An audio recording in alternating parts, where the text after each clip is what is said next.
Welcome to Beth's Happy Home. Today I want to show you my happy place, which is in my garden in this time of year.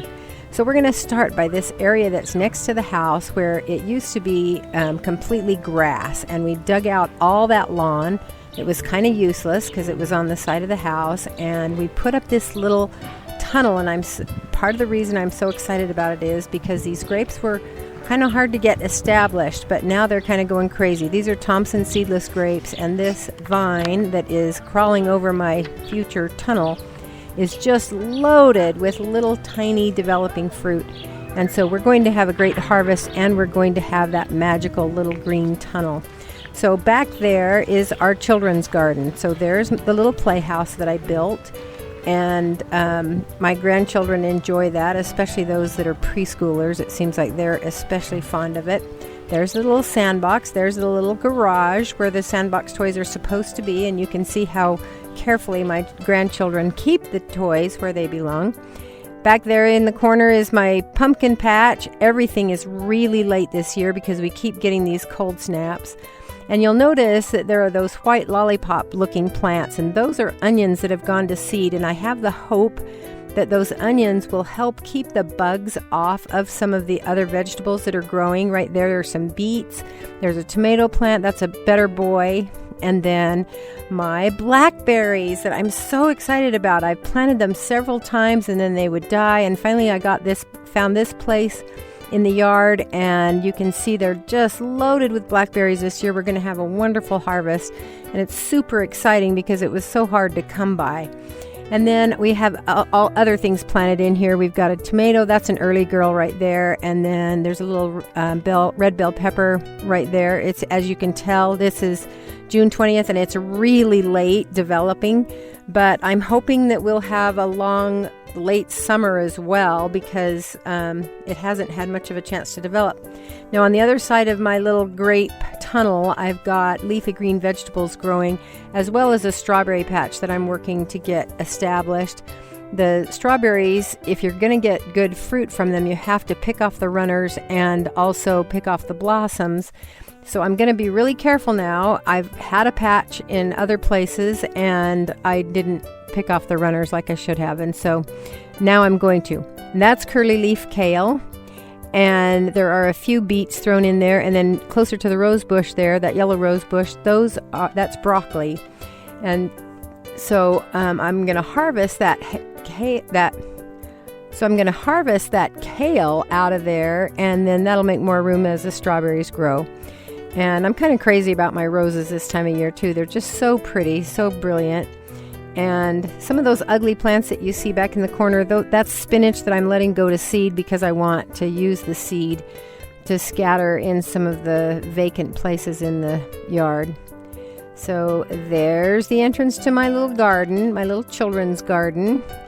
There's a plum tree. That's an apricot tree that had a late frost, so it's not going to give any fruit this year.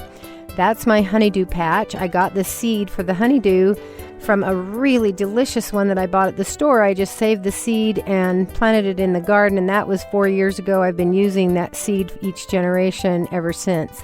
This is also a fun little plant. That's a little tree that came from a plum that was just delicious. I planted it. I just buried the seed from a plum I bought in the grocery store, and it grew into a plant, and then I moved it around. I moved it 3 times actually.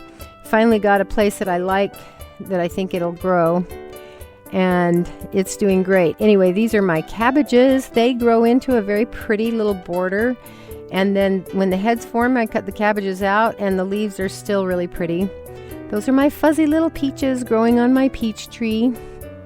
We had another peach tree. We had an Alberta there, and the peach borers got into the trunk and killed it, and so we have treated it. That's why you see the white paint at the bottom. And we also use a natural pesticide that kills the borers. And last year this tree is called a veteran, and it gave us a really great crop. This is just wildflower seeds that I scattered, and the bigger plant there that's a little bit more formed is a hardy hibiscus. This is a Fuji apple. It's a semi-dwarf, and so it's full grown. It's